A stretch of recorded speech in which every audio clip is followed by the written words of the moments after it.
Adelaide's morning news with Mike Smithson starts now. Good morning. It's a milestone day in our fight against the pandemic, with Australians over 50 now eligible to get their vaccine. 6 million people will be rolling up their sleeves to receive the AstraZeneca jab as the next phase of the rollout begins. Let's go live to Kimberly Pratt. And Kim, clinics opening at the Women's and Children's Hospital. Yes, that's right, Mike. It's one of many that'll open across the state in coming weeks as Phase 2A kicks off. As of today, anyone over the age of 50 can book their jab, and as of May 17th, GPs will be able to administer them to that group.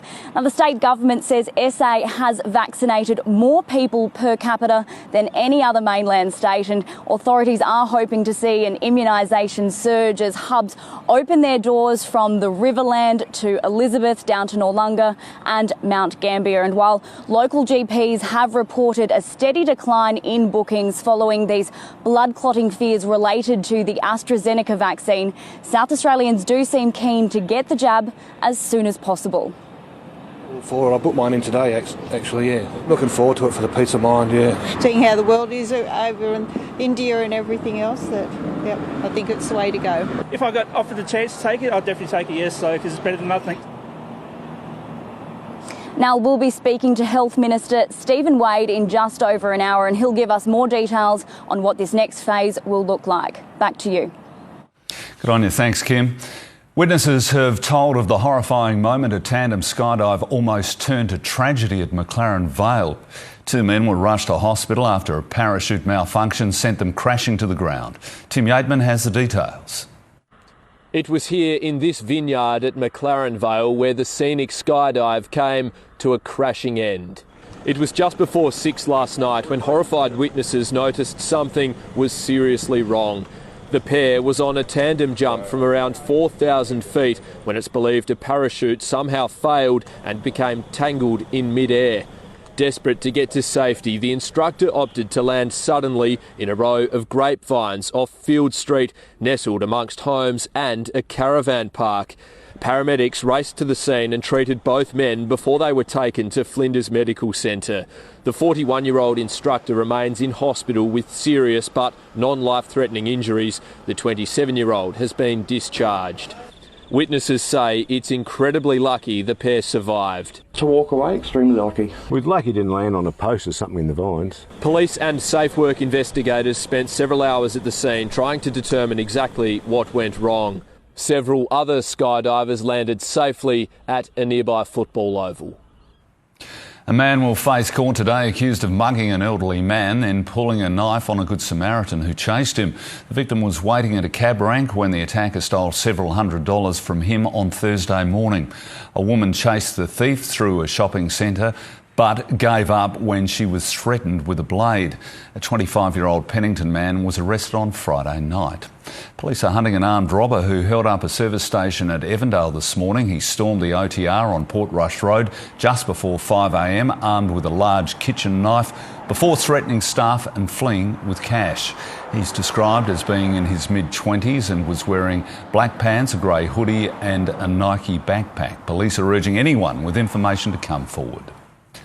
Australia's rapid recovery from the COVID recession is expected to bring a dramatic turnaround in next week's budget fortunes. Economists believe the budget bottom line has improved by more than $30 billion. Political reporter for Jennifer Beshwadi has more from Canberra.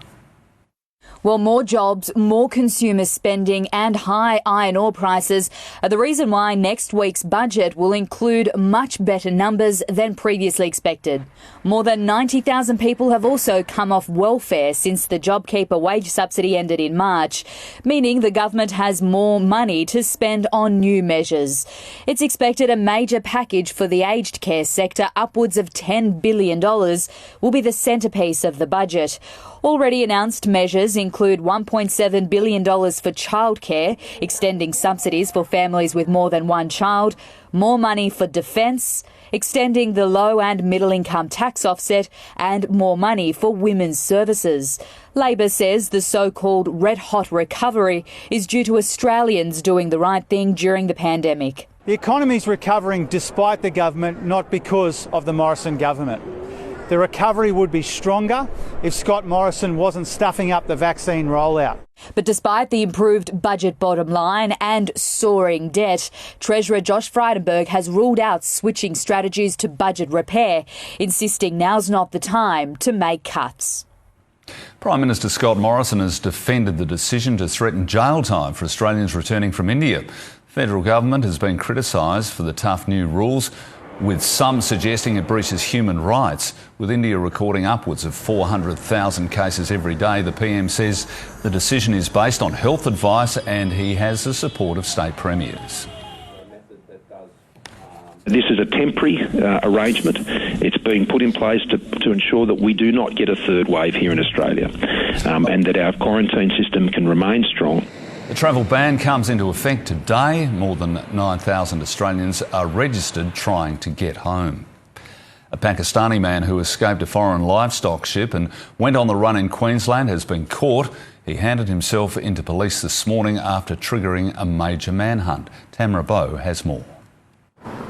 Well, the Pakistani national will now be handed straight over to Border Force officers and could be placed straight into isolation. He's facing some pretty serious charges after he jumped ship and breached quarantine. That sparked a frantic 24-hour manhunt, which came to an end when the Pakistani national walked into the Townsville police station of his own accord and handed himself into police. He'd been on board a livestock ship that left China on the 12th of April. It had spent a couple of days offshore after reaching Australian waters, and then it docked at Townsville port on Saturday. That night, the Pakistani national decided to make a run for it. He was seen hopping into a white van and leaving the port. He spent some 24 hours out in the community without being COVID tested either. Upon hearing the news, 11 other of his crewmates also made the choice to leave the ship. While they remained at the port, they are refusing to get back on board that ship. The group is claiming asylum. We understand at this stage that all 12 of those crew members, including the man that remains in police custody,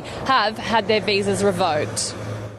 Sydney has been blanketed in a thick layer of smog this morning. Visibility plummeted alongside the air quality just in time for peak hour. Tom Hartley sent this report as the smog rolled through. Well, it's Sydney as we rarely see it. That smoky fog settling over the city, really quite a spectacle this morning. It's so beautiful, every day we come for morning walks and make a point to see sunrise.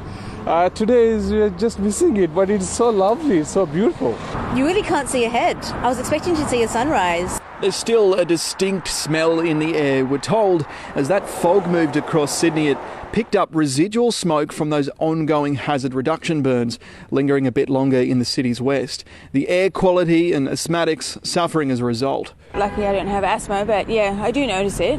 Poor visibility was the prominent problem this morning, not only in the air but on the roads and on the harbour. Several ferry services were cancelled right in the middle of the morning commute. I'll have to find another way to work, mate. No dramas. It's okay. That's life. By mid-morning, the sun started poking through the clouds, the fog dissipating and the air quality improving. These smoky conditions expected to linger until the rains come. The Defence Department's now reviewing the Northern Territory's 99-year lease of the Port of Darwin to Chinese-owned Enterprise Land Bridge. Federal government has asked defence officials to look at whether the company should be forced to give up ownership of the port on national security grounds. The Northern Territory signed a $506 million deal in 2015, giving the Chinese firm full operational control of the port. Hundreds of people have taken to the streets in Brisbane, marching through the city for Labor Day. They shut down the CBD for the annual demonstration. Steve Titmus was there. The Labor Day march last year was called off because of the pandemic. This year they have made up for it. With thousands turning out, they've stretched for several hundred metres up Wharf Street, which is in the CBD in Brisbane. The message from organisers very much focused around COVID-19, saying that while there has been jobs growth in recent times, many of those jobs are casual or part-time.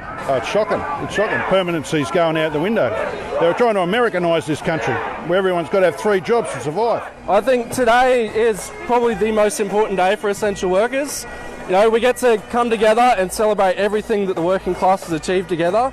The march set off at 10 o'clock, making its way several kilometres from the Brisbane CBD to the Royal Showgrounds. Farmers Union here to stay! Farmers Union all the way! Essential workers shout out loud! Essential workers will not crack! But the campaign for workers' rights coming out of the pandemic will very much go beyond today's march. Astronauts aboard a SpaceX capsule have returned safely to Earth. Up next, see the rare nighttime splashdown. Plus chaos in the UK. Football fans storm the home ground of Manchester United. The dramatic pictures next. What sank the Indonesian submarine? Experts claim a mysterious phenomenon could be to blame.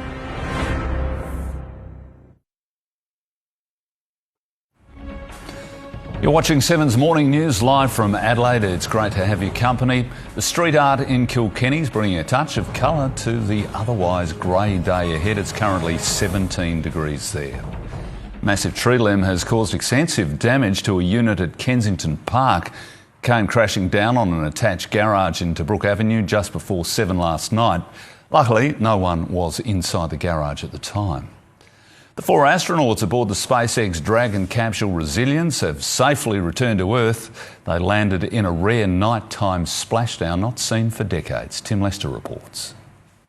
This mission is unusual for several reasons. The astronauts ending a marathon stay in space and arriving home at an unusual time. The hatch is closed. Copy, hatch closed. 167 days aloft. They left the Kennedy Space Centre last November.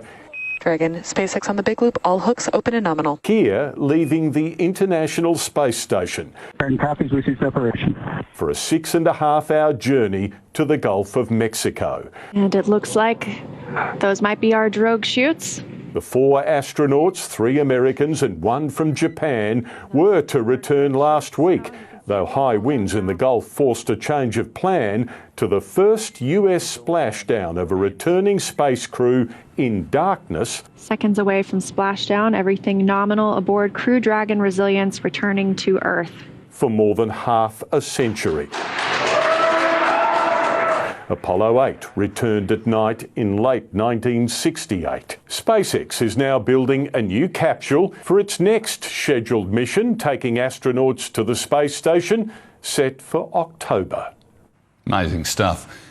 The Indonesian Navy submarine, which sank during a routine training exercise, may have hit by a powerful underwater wave, which dragged it into the deep. Indonesian Navy officials suspect the sub may have encountered the phenomenon called an internal solitary wave. It occurs when there's a massive shift in water densities below the surface. 53 crew members perished when the submarine went down last week. An extreme thunderstorm in China has left 11 people dead and more than 100 injured. Nantong City near Shanghai was the hardest hit when the wild weather struck. Winds gusting at more than 160 kilometres an hour battered the city, bringing down trees and power lines. The devastating winds overturned a fishing ship and crushed parked cars. There's been more turmoil in the English Premier League. Manchester United fans have rioted, storming Old Trafford Stadium. It saw the match postponed against Liverpool as fans flew through flares demanding the club's owners sell their stake.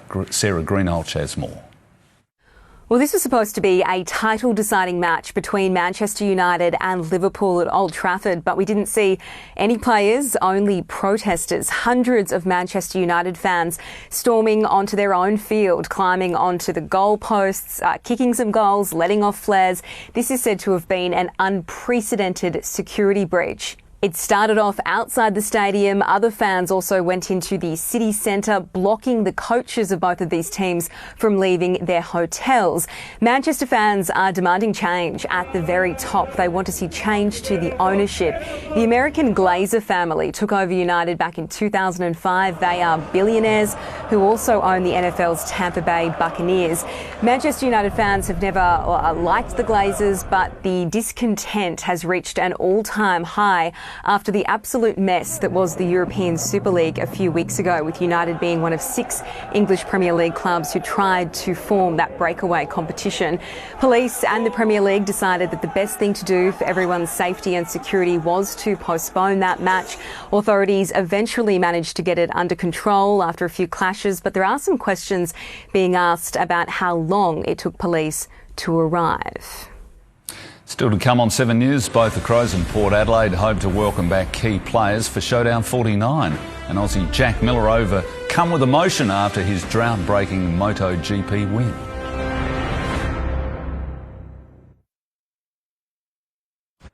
Adelaide Oval will be back to full capacity for Saturday night's Showdown 49 after 3 straight losses. The Crows hope to welcome back skipper Rory Sloane, while Travis Spoke is expected to return for Port Adelaide. To have a capacity crowd coming in is huge, and both teams coming off pretty poor losses. It's going to be a big game. The Power's Tom Rockcliffe will have scans today on a knee he injured playing for the Magpies. The West Coast Eagles claimed a record 11th straight victory in Perth's 52nd Western Derby, played in an empty Optus Stadium, leading by 13 points at half-time. West Coast piled on 6 goals in the third quarter, helping extend the final margin to 59 Strolls points. into the open goal and puts it right through the middle. That was magnificent champagne football from the Eagles. Carlton will monitor a hamstring injury to star forward Mitch McGovern after the Blues win over Essendon. Melbourne's Bailey Fritsch will come under scrutiny for this elbow on Kangaroo youngster Tom Powell. The Indian Premier League season has become a nightmare for David Warner, now stranded in a nation gripped by COVID catastrophe. Warner has been axed as captain and dumped for the Sunrisers Hyperbat 11. They've now preferred Kiwi Kane Williamson and the Englishman Johnny Bairstow. He's been pretty good. He was obviously shocked and disappointed, which, you'd be disappointed if he wasn't feeling that way. It didn't help last place Sunrisers, who were thumped by 55 runs by the Rajasthan Royals. Away from the protest at Old Trafford, the battle for a top 4 finish in the Premier League continued. Tottenham crushed Sheffield to climb to 5th on the table. Setting it up for Bale, and there is his hat-trick. What a night for Gareth Bale. Son Heung-min capped the 4-0 rout with a brilliant curling strike. Pierre-Emerick Aubameyang's acrobatics sealed a 2-0 victory for Arsenal over Newcastle. Scott McLaughlin claimed his second top 10 finish at IndyCar's Texas 300, the very first oval circuit race of the Supercars champion's rookie year. McLaughlin avoided total chaos on the opening lap. Spinning out the back, we're going to yellow. Daly, Fittipaldi. Daly's upside down. Lewis Hamilton took his 97th Formula One victory, winning the Portuguese Grand Prix ahead of Red Bull rival Max Verstappen. Daniel Ricciardo climbed from 16th to 9th. Australia's Jack Miller broke a 5-year drought to claim the second victory of his MotoGP career in the Spanish Grand Prix in Jerez. The 26-year-old from Townsville led a Ducati 1-2. Ever since, let's say, turned 12, I've been on this bloody roller coaster and it just keeps going. It puts Miller 27 points behind his teammate Francesco Bagnaia and right into the championship race. Well, it's going to be a much cooler week ahead. Stay with us. I'll have all the weather details right after the break.